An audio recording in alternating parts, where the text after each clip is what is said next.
Asian के जो scientist थे जिनका नाम नॉर्मन ई बॉरलॉग था, जो मैक्सिको में शोध करते थे 1950 के दशक में, उन्हें वो वहाँ से लेकर के आए, भारत में लेकर के आए। और भारत में लाने के बाद उन्होंने कहा कि यदि आप यहाँ पर भी इसी प्रकार की गेहूं की नई नई किस्में, जो हाइब्रिड किस्में थी, अगर उनको आप भारत में सफलतापूर्वक हम सबके बीच में उनका उत्पादन करें, तो हमारा देश जो उस समय बहुत ग्रैपल कर रहा था कृषि के इश्यूज से, तो वो हम उससे बाहर निकल सकते हैं और हर आदमी को हम फूड सिक्योरिटी दे सकते हैं।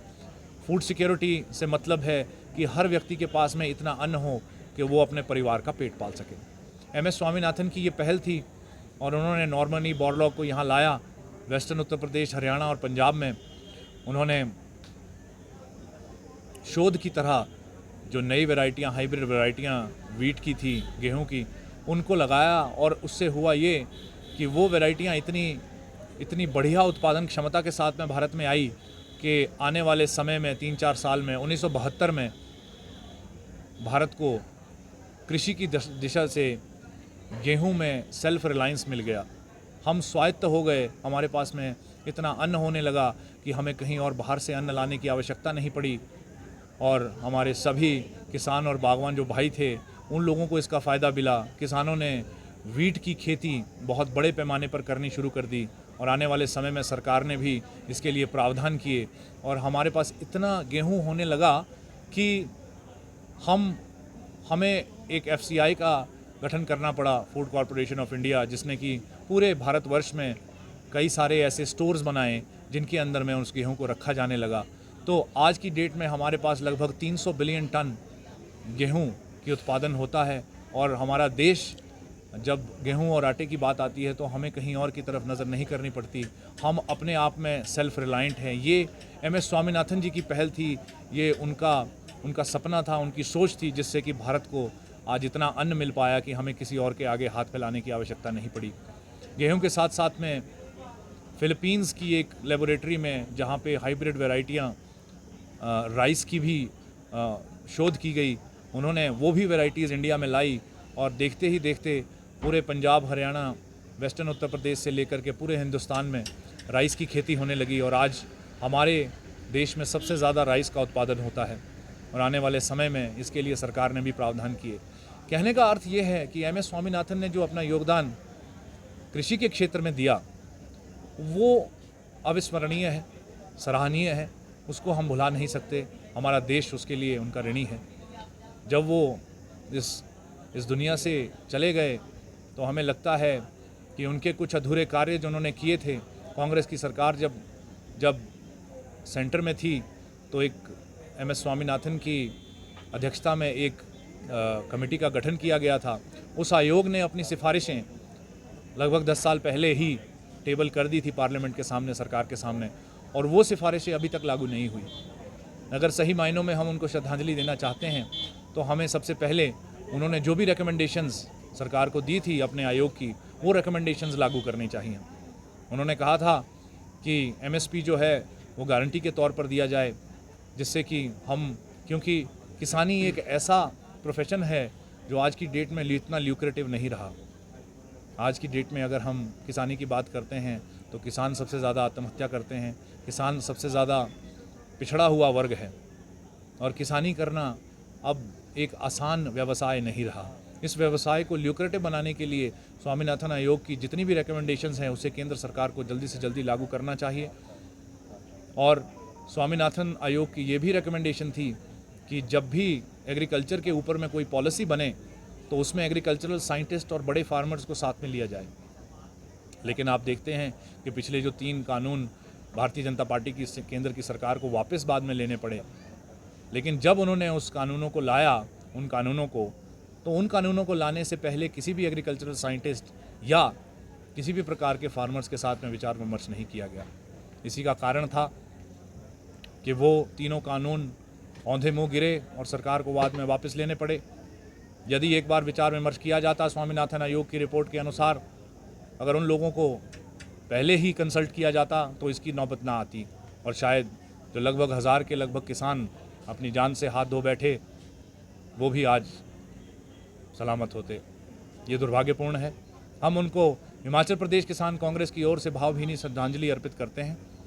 साथ ही साथ हम हिमाचल प्रदेश सरकार के द्वारा कुछ किए गए कार्य जो शायद अभी तक जनता के बीच में उस प्रकार से नहीं गए जैसे जाने चाहिए थे, उनके बारे में भी विषय रखना चाहेंगे।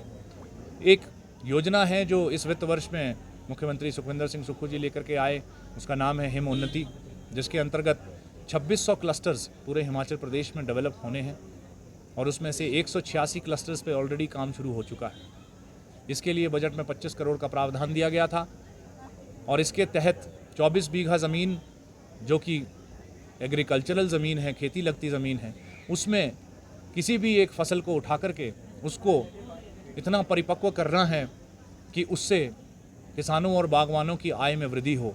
ये हिम उन्नति स्कीम जो है ये आने वाले समय में किसानों बागवानों के लिए मील का पत्थर साबित होगी, उनकी इनकम को बढ़ाएगी और हम हिमाचल प्रदेश सरकार से इसको लाने और इसको क्रियान्वयन करने के लिए कांग्रेस का धन्यवाद करते हैं।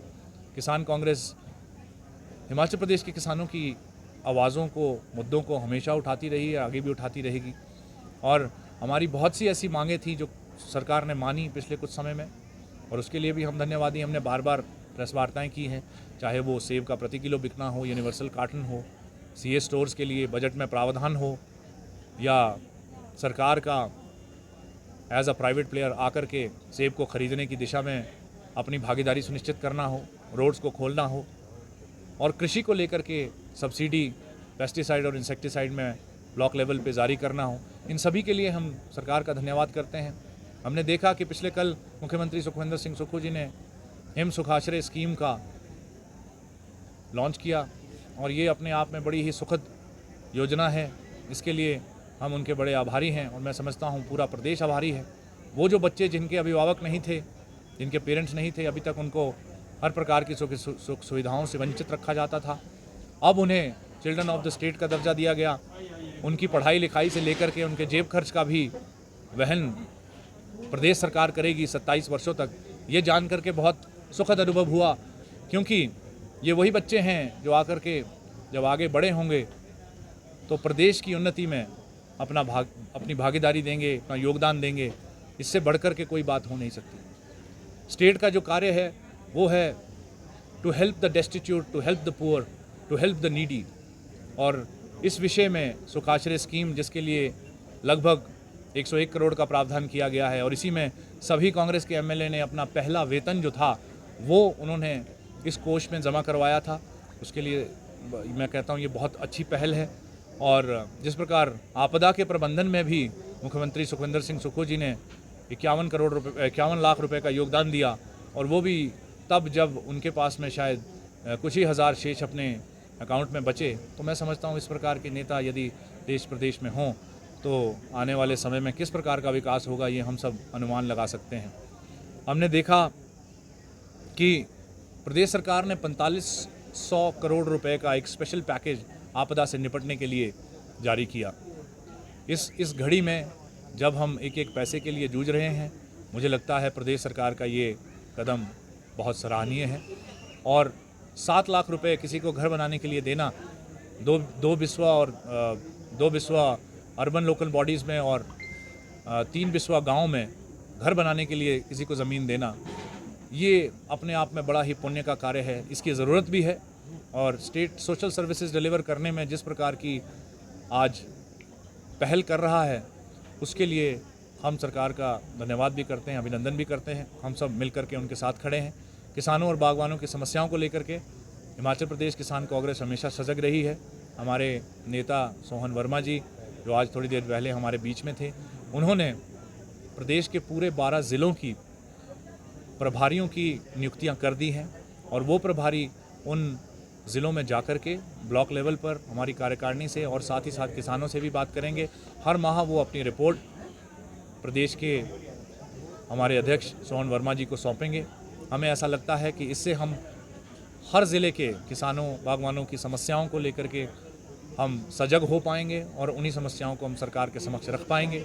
और सरकार जिस तरीके से अभी तक हम लोगों की आवाज़ सुनती आई है और आगे भी इसी प्रकार की पॉलिसीज़ बनेगी जिससे कि किसानों और बागवानों की इनकम में इजाफा होगा। धन्यवाद। जय हिंद।